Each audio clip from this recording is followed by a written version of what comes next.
Hello friends, welcome to my channel Venu MGP. Today నేను చేయబోయే curry ఆలు మసాలా కర్రీ. సో తయారీ విధానం చూసేయండి. ఫస్ట్ ఆలూని బాగా వాష్ చేసి చిన్న చిన్న ముక్కలుగా కట్ చేసి పెట్టుకోండి. ఒక మిక్సీ జార్లో 1 టేబుల్ స్పూన్ ధనియాలు, కొన్ని పచ్చి కొబ్బరి ముక్కలు, చెక్క మొగ్గలు వేసుకోండి. తరువాత 4 జీడిపప్పులు వేసుకోండి. వేసుకున్న తర్వాత మెత్తగా మిక్సీ పట్టుకొని పక్కన పెట్టేసుకోవాలి. తరువాత ఒక కడాయి పెట్టి 1 టేబుల్ స్పూన్ ఆయిల్ వేసుకోవాలి. ఆయిల్ వేడయ్యాక సన్నగా తరిగిన ఉల్లిపాయలు, ఆవాలు, శనగపప్పు, మినప్పప్పు వేసేసుకోండి. తరువాత కాస్త జీలకర్ర వేయండి. నెక్స్ట్ సన్నగా తరిగిన 2 పచ్చిమిరపకాయలు వేసుకోవాలి. అలాగే కరివేపాకు కూడా వేసేసుకోండి.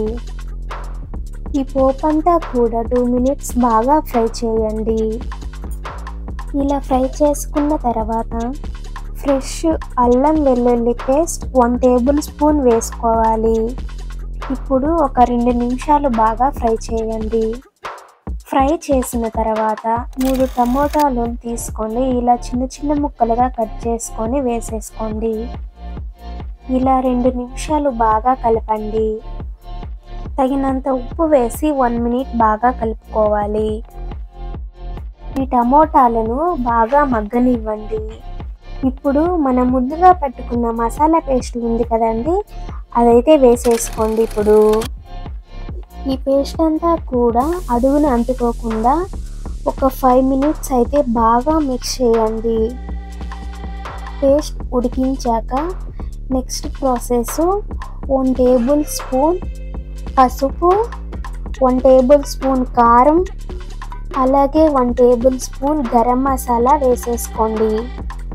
ఈ పౌడర్స్ అంతా కూడా బాగా కలిసేలా 2 మినిట్స్ లో ఫ్లేమ్లో పెట్టి బాగా ఫ్రై చేయండి.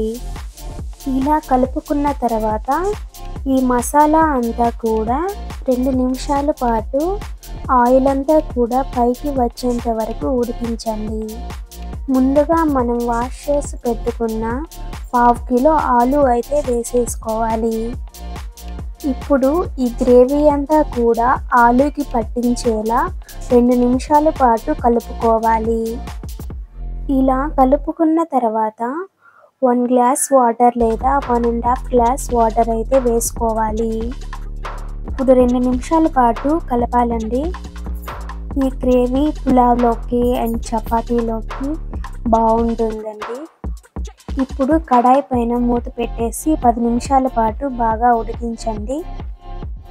ఇప్పుడు కడాయి పైన మూత తీసి చూసేద్దాము. చూసారు కదా. తరువాత ఇందులోకి కసూరి మేతి తీసుకొని ఇక్కడ చూపిస్తున్న విధంగా ఇలా నలుపుకుంటూ వేసుకోవాలి. ఇది ఆప్షనల్ అండి, మీ దగ్గర ఉంటే వేసుకోండి. అలాగే ఇప్పుడు కొంచెం కొత్తిమీర కూడా వేసేసుకోండి. వేసుకున్న తర్వాత ఈ గ్రేవీ అంతా కూడా 2 నిమిషాల పాటు బాగా ఉడికించండి. పైన మూత పెట్టేసుకోవాలి. ఈ 2 నిమిషాల తర్వాత మూత తీసి చూసేయండి. సో చూసారు కదండి ఆలు మసాలా కర్రీ. మీకు కూడా నచ్చినట్లయితే ప్లీజ్ సబ్స్క్రైబ్ అండి.